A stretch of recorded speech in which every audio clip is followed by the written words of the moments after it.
Kapitan nalutsan og warrant arrest. Subay sa pasangil nga matod pa adunay kawat o dispalko sa iyang gitrabahuan. Nag-standby na speakers linya mga katropa. Benji Talisik. Nag-standby na speakers linya. Live report. Katropa Benji. Yes, katapat na dyan din may buntag, katapat kabilis tayo buntag dito sa Binilan, mga balita. Nganahin po sa lungsod sa kinig mga katropa. Kinig aktibo kapital sa barangay nga may kaso matupag kapag pangaw-kaw sa iyang gagitabuan nga po ito distribution cooperative sa lungsod Binilan, Paslakaron. Sa selda og laing usapa kinuman gidakop si mga pulis tungod sa mga dubang kaso ikaduwang nadapan kining kapitan sa alas 8 tag na kagabi sa adlaw Martes Hunyo 9, 2026 samtang unang nga nadapan ang iyang kaubalan sa trabaho kaniadto ang mga nadapan gila nga sila si Ambrosio Orsal Tahadlangit sa 65 anyos og bulok sa Porok proper barangay Lamintac Sur Medellin Cebu si Tahadlangit ang kasamtangan nga barangay kapitan sa barangay Lamitag Sur sa Resgutang Lungsod. Una nang nadagpan kining Osaka Ronald Mayol Yoson, 57 anyos, nga taga Purok Flor Delis, barangay Lamitag Sur, Norte, Medellin Cebu. Ang grupo ni Police Major Manuel Cabanit, hepe karon sa Medellin Police Station, uban siyang mga sagop buwag nga gipang serban og warrant of arrest dito sa dito sa barangay Poblacion sa Resgutang Lungsod.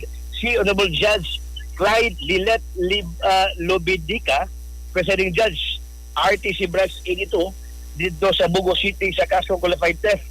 Batok may ni-issue o gawa na balas na batok nagkandahadlangit nga pinitsahan netong Hunyo 6, 2026. So sa mga kaso sa Kataban Jelly Mabilip, ang galuwatan ni Honorable Judge Lobidica nga tulasab kang yuson kasong qualified theft nga pinitsahan netong Hunyo 3, 2026. Kininduwa ang magkabuhi lamang gikan sa pagkapriso kung magbubayad og tag 40,000 pesos ang matag-usa nga karon sa kasamtangan balog pa sa pasuan sa Medellin Police Station. Si Police Major Cabanit nibutyag nga ilang gipagdagop ang duha human madawat nila ang kining warrant of arrest sa duha ka mga pinangita sa balaod.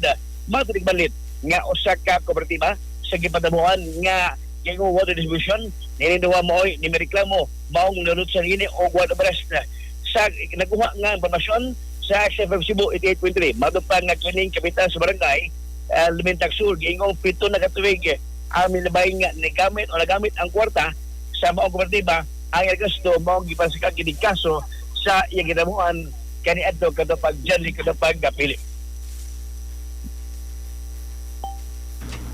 Sige, katropa Bentals.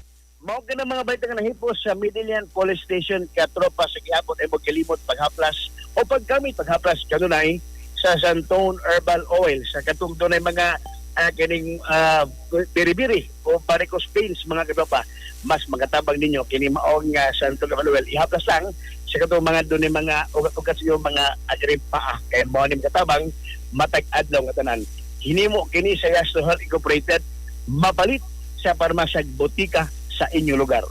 On board sa patrol kauban ni Pang Genre Redoblado alas sa Regasyon Pilipino para sa Pilipinas inyong katropa Benji Talisik, XFM News. XFM report. Cellphone Plus Gold, mapalit sa mga butika sa inyong lugar.